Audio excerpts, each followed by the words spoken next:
Diyan, diyan, diyan. Ito na ang ating apritadang giniling. Yan. O, diba mga friend? Madali lang naman tong lutuin. Igisa-gisa lang natin yung ating mga pangsahog. Yan.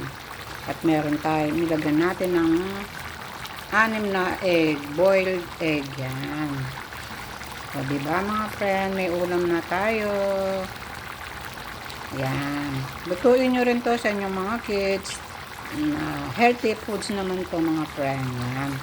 Meron siyang carrots, tsaka yung ating patatas. Yung pinakita ko ng mga ingredients kanina. Kung meron kayo sa bahay, madali lang naman lutuin. Yan.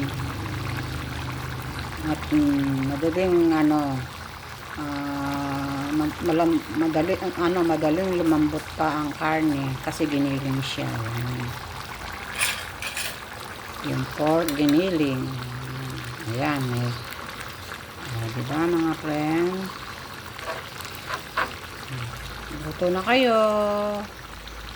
Yan. Yan, maya natutulog pa yung ating mga estudyante. Yan, dahil umuulan, masarap nga naman magpatila sa higaan. Yan. Yan, maya later mga friend.